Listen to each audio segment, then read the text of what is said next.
Zdravo poslušalke in poslušalci, bralke in bralci večera. To je dnevno informativni podcast Večer zjutraj. Veseli smo, da ste v naši družbi. Danes je ponedeljek, 22. december 2025. Moje ime je Miha Dajčman. Katere teme izpostavljamo tokrat? Pred prazniki se je v novo hišo vselila družina Fužir, ki je med poplavami leta 2023 ostala brez doma.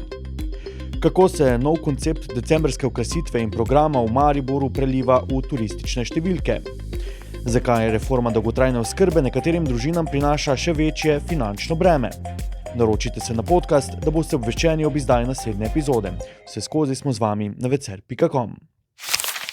Prevaljska družina Fužir je bila v času poplav leta 2023 ena najbolj izpostavljenih v državi, saj jim je divja meža odnesla vse, kar so imeli. A ti prazniki bodo zanje končno drugačni, saj so se pred kratkim preselili v novo hišo. Sredi decembra sta Eriko in Mirana Fužirja obiskala naš novinar in urednik Tomaž Ranc ter snemalka Anja Cej. Objavljamo pogovor Tomaža Ranca z zakoncema Fužir, ki smo ga v tisku in na spletu objavili pred nekaj dnevi, zdaj mu lahko prisluhnete tudi v audio obliki. Erika in Miran Fužir, dobrodošla v večerovem terenskem pogovoru. Pravzaprav sva midva sodelavko Anjo danes pri vaju dveh tukaj dobrodošla, saj sta naju povabila v vajino novo hišo. Namreč smo na Dolgi Brdi na Prevaljah, nad Prevaljami, kjer se te dni začenja nova zgodba družine, ki je bila ena najbolj izpostavljenih v času poplav leta 2023. To je družina Fužir s Prevalj, ki je podivjana meža odnesla lepo hišo, dom, pravzaprav vse. Prav posnetki njihove te lepe hiše, njihovega lepega doma v Petrolu na Prevaljah so gotovo bili tisti posnetki, ki so bili največkrat videni v slovenskih medijih, pa tudi v tujini. A te dni, kot sem že rekel, se začenja za vašo družino nova zgodba. Družina se je namreč ravnokar preselila v novo hišo, kjer bo zaživela novo življenje. Mogoče kar na začetku vam je zdaj dokončno odleglo, kaj vam pomenijo ti dnevi. Nekako imam občutek, da so poplave že ljudje kar nekako pozabili, čeprav te zgodbe še niso končane in se pravzaprav šele končujejo. Tudi ta vaša preselitev je pravzaprav nekakšno zaokroženje vse te zgodbe. Torej, kako se počutite v teh dneh, ko ste zaživeli v novem domu? Ja, torej, ti zadnji novemberski dnevi so vsekako za nas nekaj posebnega, zaradi tega, ker smo se začeli seliti na novo lokacijo, v nov dom. Mi se sedaj zavedamo, da je to na nek način tudi konec dveletnega stresnega, turbulentnega obdobja gradnje novega doma. Tako da tudi vemo, da bomo zdaj končno lahko preživeli ene take lepe božične pa novoletne praznike v okrogu družine. No, veliko ste pretrpeli. Kaj vse se je dogajalo v teh vajnih glavah, v vseh teh letih pravzaprav in dolgih mesecih? So ti spomini še kaj živi? So še kdaj te dolge noči, ko se kdaj zbudita in spomnita in potem si morda oddahneta, poplavni več? Dejansko lahko mogoče rečemo, da tako je Miran prej rekel, zdaj smo zaokrožili to dveletno obdobje, ki smo ga pač mogli prebroditi. Ne? Če se spomnimo nazaj, se je toliko dogajalo, takoj po poplavah, v bistvu se je že drugi dan toliko dogajalo, da dejansko smo mogli se boriti za, ne vem, oblačila, nastanitev, papirje, vse to. V teh 2 letih je bilo toliko enih obveznosti, pa toliko skrbi, čiščenje za nazaj, reševanje za naprej, da pravzaprav mogoče sploh nismo imeli časa razmišljati, kaj se dogaja, ampak smo samo gurali naprej, če tako rečem, ne? Tako da mogoče na nek način, zdaj, ko smo se malo ustalili na nek način, pa ko smo prišli na to lokacijo, ko smo prišli do novega doma, smo mogoče šele lahko na nek način razmišljamo, ne? Prej ni bilo niti časa, niti ni bilo... Nismo smeli veliko razmišljati, ker se je bilo treba boriti. In delati. Tako. No, morda bi lahko ta zgodba bila celo izziv za kakšno knjigo nekoč, ko bodo vsi ti spomini nekako dozoreli. No, ampak zelo hitro ste spoznali, da tej zgodbi niste in da ne boste ostali sami. Kdaj vam je to kapnilo? Glej, ljudje nas pa vendarle ne pustijo kar tako. Takoj so vam dobri ljudje pa sorodniki ponudili začasno streho nad glavo in potem številne tudi dobrodelne akcije. Ja, že v bistvu takoj po prvih dneh po tej katastrofi je bil odziv ljudi res neverjeten, fenomenalen. In ravno to, oziroma v tistih dneh smo mi najbolj potrebovali, oziroma največ nam je pomenil top objem, lepa beseda. In ta pomoč vsestranska, to ne bomo nikoli pozabili. Dejansko so se ljudje takoj odzvali. Takoj so nas ljudje vzeli pod streho, takoj že naslednji dan so prišli z oblačili, nismo imeli dejansko nič s sabo, samo enkrat za preobleči. Bolj so z vseh strani deževali klici, res ljudje so prihajali. Tako da jaz res lahko rečem, da v tistem trenutku nas je to res držalo po konci. Res, ko ugotoviš, da nisi sam, ko ugotoviš, da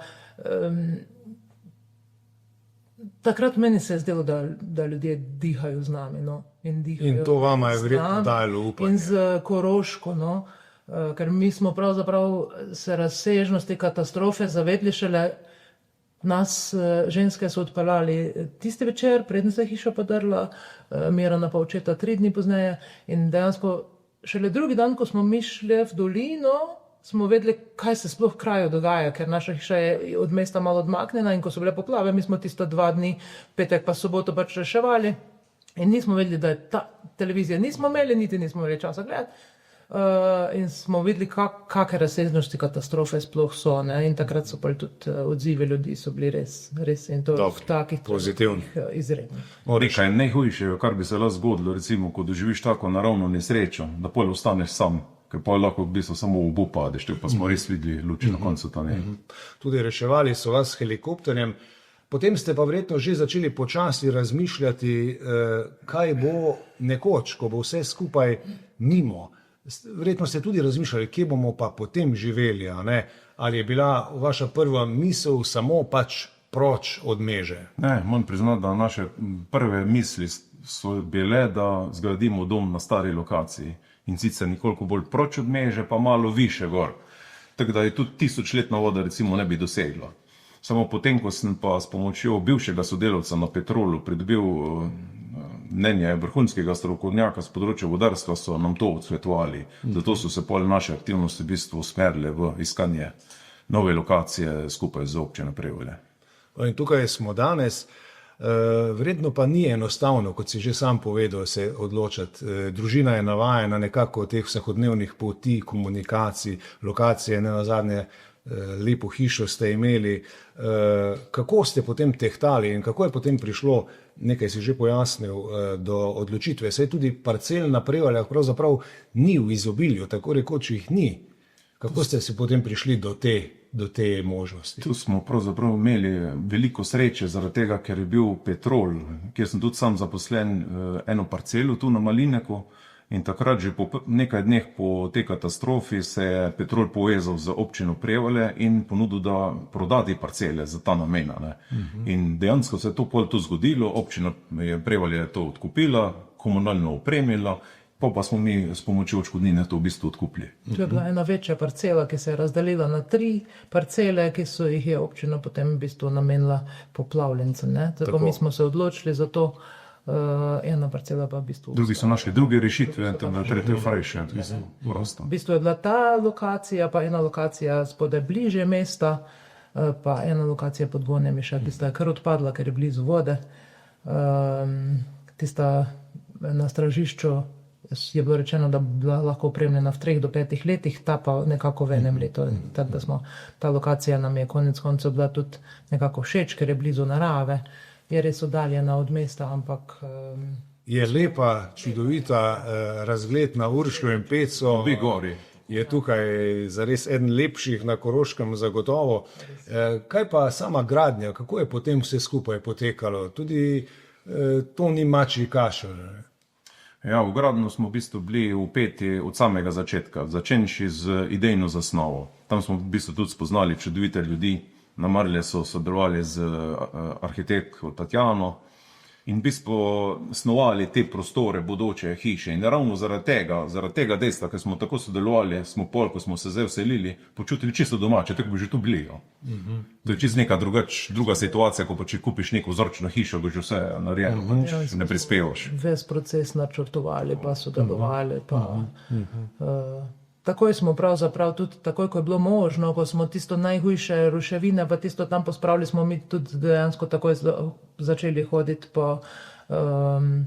na oglede montažnih hiš. Odločili smo se za montažno, ker so rekli, da je hitreje in da je nekako enakovredna po kvaliteti. Tako da smo pol začeli pridobivati ponudbe, se vrgli smo vse v kataloge in pol smo res nekako ostali pri Marlesu, In ste zdaj seveda, kot vidim in sta mi povedali že prej, zelo zadovoljni. Ja, imamo same pozitivne izkušnje, moram reči. Koliko je vse skupaj stalo? Država vas ni pustila na cedilu, pa tudi številne akcije humanitarne, dobrodelne ljudi so bile uspešne. Na nek način je to dvorezen meč. Ko se družina enkrat pojavi in je medijsko tako izpostavljena, je težko, ker ni enostavno biti vsak dan v časopisu, na televiziji, po vseh mogočih medijih s svojim obrazom, pojasnevati svojo stisko. Vendarle je pa tisti pozitivni učinek ta, da ljudje, ko to vidijo, pomagajo. Ne? In tudi pri vama je bilo tako, akcije so bile tako doma, kot tudi v tujini. Se je nabralo torej dovolj denarja, da lahko normalno zaživite, ste tudi opremili hišo. Za kakšne zneske tu gre? Prva cenitev recimo je bila narejena še po neki stari metodologiji, tista je res taka mizerna, to so vsi rekli, tudi še takrat župan, da to ne bo v redu. Kasneje, ko je pa vlada dala nove usmeritve, je pa cenitev bila vsekakor dostojna, kajti oni so ocenili škodo na dan pred poplavo na 31. julij 2023.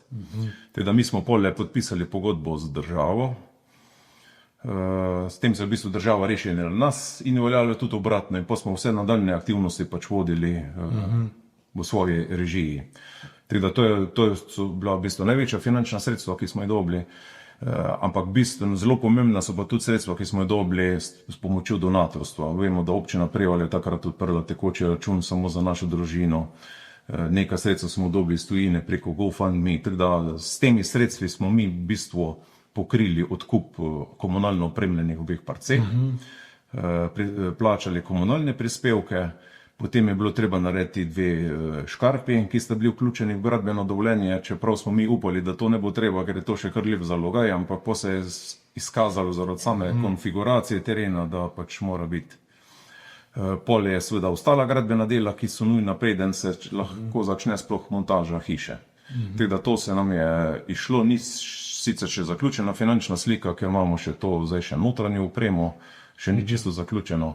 To smo pa pokrivali z donatorskimi sredstvi posameznikov, ki so nam pomagali. V bistvu. V mojem okolju, odkoder jaz prihajam, posebej izrazit odziv je bil na Štajerskem, odkoder prihaja žena Erika, tako da tem ljudem smo res neizmerno hvaležni. No, ko smo se pogovarjali za ta intervju, nista tako zlahka pristala, ker razmišljata tudi o tem, da si vendarle želite tudi mir. In cenim in hvala, da sta nas sprejela, ampak vseeno ste tudi dejali, da se želite tudi na ta način ljudem zahvaliti in jim sedaj to pokazati in povedati, zdaj smo pa tukaj srečni in lahko v miru živimo naprej. Dejansko je res, tako ste rekli, ni se enostavno tako pojavljati. V bistvu v tistem trenutku smo bili popolnoma razgaljeni in naše slike so bile v tisti katastrofi povsod. In pol se izpostaviti ni enostavno, ampak res glede na to, kako odziv ljudi je bil, se tudi nam zdi, tako ste rekli, prav, oziroma bi želeli res, nikakor ne moreš se vsem zahvaliti, ne moreš priti do vsakega, ker enostavno časovno ne zmoreš, fizično ne zmoreš, ampak smo res, tako smo se pogovarjali, sprejmemo te stvari tudi z namenom, da ljudje vidijo, da se jim res na tak način zahvalimo, ker Odziv je bil res ogromen, tako je rekel Miran, na Koroškem, v bistvu cela Slovenija, pri nas spodaj, Štajerska je res, vsi, ko so nas vsaj nekako poznali preko nekoga, so res in res iskrena hvala. No, in tudi ta vaša zgodba daje upanje tudi drugim, ko bodo v prihodnje prišle taki trenutki, da upajmo seveda, da ne bodo ostali sami. Torej, hvala, da ste sprejeli ekipo Večera. Morda samo še to, pred koncem, zgodba zanimiva je tudi s to fotografijo. Miran, enkrat sva jo v Večeru že predstavila, mogoče še enkrat ti s tvojimi besedami poveš, za katero fotografijo gre. To je namreč fotografija iz Večera iz leta 1978, ki jo je imel oče takrat v najhujših dnevih, tudi v hiši, ampak oziroma v vrtni uti ali nekaj take v garaži. Delavnici. In je ostala cela. Torej, Ja, to je res ena taka posebej zanimiva zgodba v sklopu te tragedije, ki smo jo doživeli. Namreč mi, da z očetom smo šla iz sobote na nedeljo, ko je prišlo do te tragedije, šla spat s sosedom Šolnom. Tragedija se je zgodila malo čez 1 uro zjutraj in seveda zjutraj, ko se je zdanilo, smo se med odpravila pogledati, kakšne so posledice tistega strašljivega, kratkotrajnega zvoka, ki se pojavil tam ob 1 zjutraj, ko se je to zgodilo. Seveda, ko smo prispela do tistih ruševin, drugega nastropja ni bilo, vse je bilo pri tleh, ampak v oči mi je upadla ta predmet, ki je bil obrnjen navzdol na trato, pa 2-3 metra proč od ruševin. In ko sem ga vzel v roke, vidim, da je to slika skoraj nepoškodovana, samo steklo je bilo počeno. In to je slika mostu, ki je v bistvu odgovoren za to, da smo mi izgubili most. Hkrati je pa, oziroma dom. In hkrati je to most, ki je prvič klonil pod težo tovornjaka leta 1978 oktobra. In takrat je ravno iz Mežice se pripeljal vaš novinar Franc Roter, seveda to dokumentiral, poslikal, to je bilo objavljeno v Večeru, mi smo to izrezali, ukvirili in to je imel oče v delavnici na notranji steni. Kako je to padlo ven, na zunanjo stran, nepoškodovano, mi še danes ne znanka. Mogoče pa to je eno sporočilo, da most ni ustrezen. No, sedaj je k sreči že postavljen novi, a ne? Drugi za Leše še ne, tistega Prevaljčani še pričakujejo. In tudi gospoda Roterja sem poklical takrat, ko sva to zgodbo predstavila in je bil tudi navdušen in zelo vesel, da je do tega prišlo. Takrat se je vozil iz rudnika Mežica, kjer je pokrival neko drugo zadevo, mislim, da to ekološko stanje v Zgornji Mežiški dolini in takrat je slučajno posnel to nesrečo. Tako, s tem bi jaz zaključil naš pogovor. Mogoče bi vama dal priložnost še za zaključno misel, konec dober, vse dobro. Kaj bi na koncu povedala vsem, ki nas danes poslušajo, gledajo oziroma berejo pred prazniki in novim letom? Ja, jaz bi vsekakor ponovno izpostavila, kako pomembno je, da se ljudje stojimo ob strani v stiski, pa še eno spoznanje, v bistvu me je doletelo, če temu tako rečem, skozi ti 2 leti. Mi smo bili v začetku res, naša nesreča se je dogajala vsem na očeh. V teh 2 letih pa dejansko nismo mi razlagali, kako gre ta proces naš skozi, ker niti nimaš časa, vse to mora iti skozi, ampak kaj se v ozadju človeku dogaja, pa ne veš. Pogovarjaš se z marsikom in ugotoviš, da imamo ljudje takšne in drugačne težave. In mogoče eno spoznanje v tem času, ki mogoče sovpada tudi s tem časom, kako pomembno je, da smo drug drugim strpni, da smo drug drugega prijazni, ker nikoli ne vemo, kak boj kdo v sebi bije. In verjetno tudi srečno vama in vaši družini, če še jaz dodam svoj lonček v novem letu in pa vsem, ki so nas spremljali oziroma naš danes spremljajo in vam pa vse dobro v novem domu. Najlepša hvala. Več kot 200 dogodkov, ki jih v kar 38 dneh pripravlja 20 mestnih institucij, 45 km svetlobnih čarobnih niti, s katerim je ozaljšano mesto, božični sejem, Veliki koncerti, široka gostinska ponudba in krona, 33-metrsko panoramsko kolo, zdaj pa ponovno tudi drsališče, so praznični atributi, zaradi katerih Mariborčanom in Mariborčankam decembra ni več nerodno. Preverili smo, kako se nov koncept decembrske okrasitve in programa preliva v turistične številke, kako spremembo čutijo gostinci in hotelirji ter kako Maribor vidijo tujci. Vsi obiskovalci, s katerimi smo govorili, so nad prazničnim Mariborom navdušeni.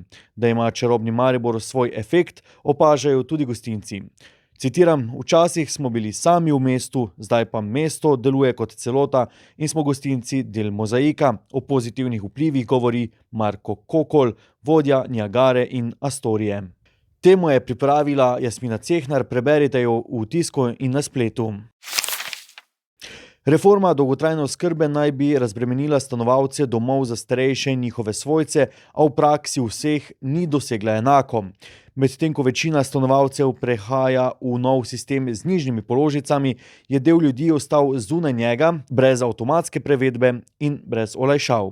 Gre za osebe s posebnimi potrebami, ki bivajo v posebnih enotah znotraj domov za starejše v tako imenovanih kombiniranih zavodih. V približno 80% primerov oskrbnino plačujeta oskrbovanec in občina, nato sledijo različne kombinacije svojcev, občin in uporabnika. Le v 12 primerih strošek v celoti nosita oskrbovanec in njegova družina. Prav pri tej najmanjši skupini se reforma ne kaže kot razbremenitev, temveč kot hud finančni pritisk. Ena izmed teh 12 je Klavdija Šturm, katere oče je že 3 leta nameščen v domu upokojencev Ptuj, enota Muretinci. Oskrbnino plačuje z očetovimi prihodki in z visokim lastnim doplačilom. Položnice za december še ni prejela, a si je na podlagi novih cenikov izračunala, kaj jo čaka. Do zdaj je oskrba mesečno znašala približno 1149 evrov, po novem pa se v posebni obliki varstva cena dviguje z okoli 42 evrov na dan na približno 65 evrov na dan. Po njenih izračunih bo mesečni strošek poskočil na okoli 1700 evrov. Citiram, meni je zelo hudo, ker so bili ti ljudje dejansko spregledani, pravi direktorica doma upokojencev Ptuj Vesna Šiplič. Podrobneje si temo Barbare Bradač preberete v Večeru in na večer.com. To je bil Večer zjutraj 22. decembra 2025. Z vami sem bil Miha Dajčman. Kakovostno novinarstvo lahko podprete tako, da se naročite na tiskani in spletni Večer, postanete naš bralec in sledilec na družbenih omrežjih, naročnik naših podcastov in newsletterjev. Tako boste podprli novinarstvo, ki prinaša avtentične vsebine, ki jih pripravljajo naši novinarji in jih drugje ne boste našli. Želimo, da razumete, kako se vrti svet, želimo vam odstreti vpogled v čas in prostor, v katerem živimo. Veseli bomo vaših komentarjev, pobud in kritik na različnih kanalih. Se beremo in slišimo tudi v predprazničnih dneh.